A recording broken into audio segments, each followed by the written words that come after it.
How you going, guys? So last week we spoke about why men are fucking other women in a relationship. Yeah. And we got so many questions and messages, which was awesome. Yeah. Just asking us what's going on, why do I attract these men, and so forth. So today we thought we'll just go a little bit deeper. Yeah, and we're going to flip it over. And why is it we attract cheaters? Yeah. Because there's reasons why this happens. It just doesn't happen.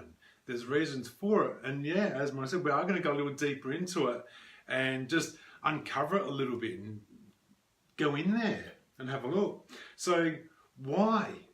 Why do we attract cheaters? And this is non-gender specific. This is male and female. Both men and women cheat. There is no men cheat more than women. No. They may or may not cheat in different ways, like we spoke about last week, sexually, emotionally, physically, whatever that may be. So I thought we share a story on a client that came to us, a man who were in a relationship with a woman since, I can't remember, a year and a half. He's only been in the relationship about a year and a half, late 20s. And he was, he had never cheated on anyone ever. And his girlfriend kept saying to him, or she was very fearful around him cheating on her because of her experiences with men in the past, cheating on her. So she kept saying, oh, you're going to cheat on me? Have you been out cheating? Are you looking at other women? You're out with that girl from the office, or you're doing this and you're doing that, or who are you catching up with? And she was putting all this on him.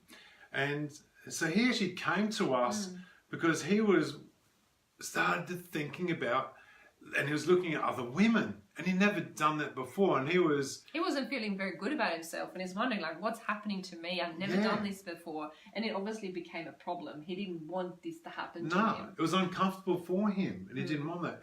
And because his girlfriend was always putting this on him of like, oh, who you looking at, or who you having a drink with, or where you going. It became a big focus for both of them, and a big problem. And what we focus on, like we always say, is what we get more of. So she was pushing it on him from her fears, and it became this focus, and all of a sudden he found himself looking at other women. That's right, because every time she mentioned things about, are you seeing another woman, or who you're catching up with, it was just going into his subconscious mind, like unconsciously going into his subconscious. And next minute he's out looking, and he wanted to know why. So how does this happen, and why did that girl, why was she putting that out there on him? So and this is just one example, there's so many different reasons why this happened. So what happened was we worked with her on her self-belief, so her lack of self-love and self-belief and trusting herself, and it was resolved. And her experiences from past, when she was real little, way before anyone had ever cheated on her, and that's where it all stems from, us trusting and backing ourselves. And as Carl Jung puts it, we marry our unconscious mind. So what does that mean? What it means is we're going to attract things to us that's going to trigger us. And it's because which is awesome and so uncomfortable. It's because our subconscious wants to fix that within us. So it attracts things to us that's going to trigger us.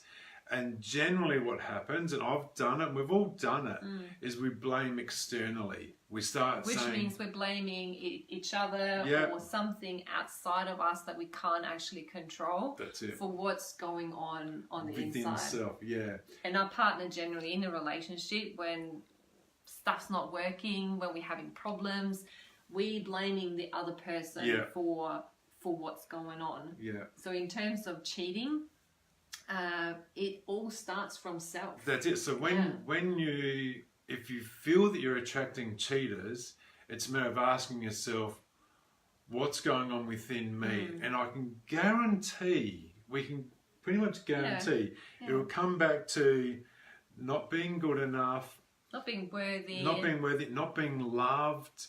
it'll be one of those, as maybe a couple of the those. Perception of feeling that you're not being loved. Yeah. It doesn't mean that you're not loved. Yeah. It's how you perceive it. So that's correct. Yeah. And when we start working on ourselves, then when we heal from within and we can start backing ourselves again, we are not going to attract people that's correct. That are going to cheat on us, because we will no longer, we will raise to another level.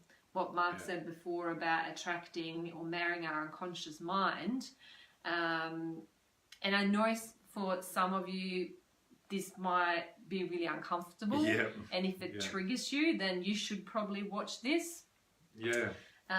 We meet someone that are on the same level as us. And I don't mean that they have the same problems as us. Yep. We're meaning someone who have the same limiting beliefs as we do. They can be the complete opposite people. And as we get together, we get to work on our stuff. Yeah. So I'm going to be triggered of stuff that Mark's bring and vice versa. Yeah. And then we just crash and we have arguments. Yeah. And then we have an opportunity to resolve this within us. That's it. So when you increase that self-love, and that's what it goes back to, that self-love. Absolutely. And that feeling of being worthy, and that feeling of being enough, when you increase that and build that back up, you no longer will be looking out or looking for a reference point of, is your partner cheating?